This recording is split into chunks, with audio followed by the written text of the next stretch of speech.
The name for this segment is going to be called Columbus Encountered Arawaks. According to archaeologists, prehistoric migrations into the Caribbean started about 7,000 years ago with the advent of archaic groups from South America. This was followed by movements by archaic groups from Central America 1,000 years thereafter. The next wave of migrants who came from South America between 800 and 200 BC and later 350 AD respectively, and like their archaic forerunners, they established several indigenous communities in the Caribbean, and this was long before European or African arrival.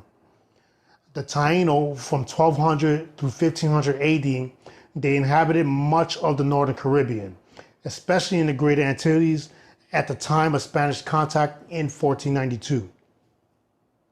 In the past, some scholars used certain linguistic similarities between the native people of South America and those Columbus had encountered in the Northern Caribbean. For example, in 1871, Daniel Brinton, after studying a few word lists that survive in the Greater Antilles with the modern language of the Arawak or the local John in the Guianas, came to the conclusion that the Amerindians in the Greater Antilles also converse in an Arawakan language.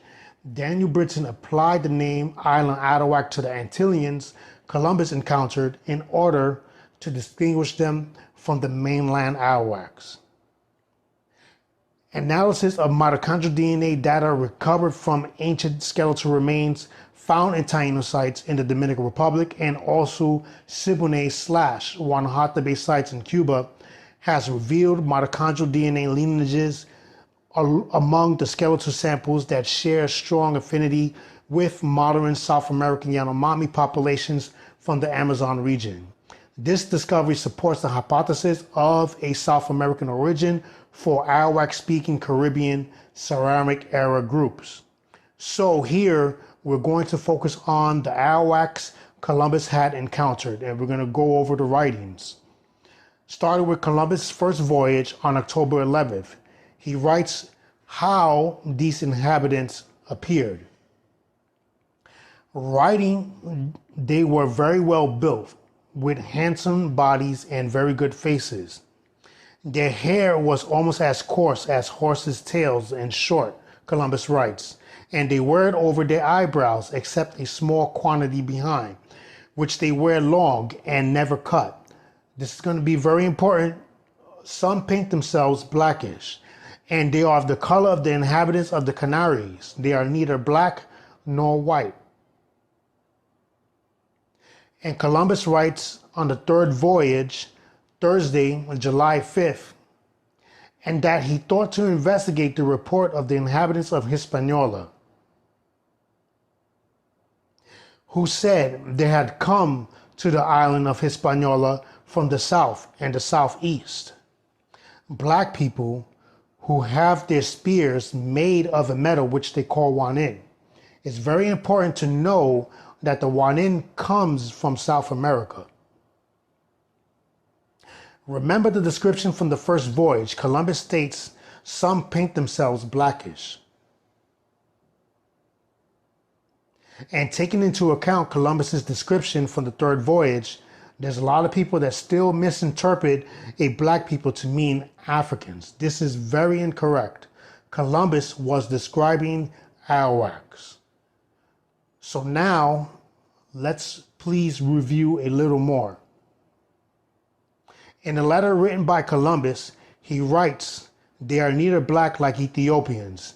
Their hair, he describes, again, are as smooth and straight, for they do not dwell where the rays of the sun strikes most vividly, nor are they Negroes as in Guinea.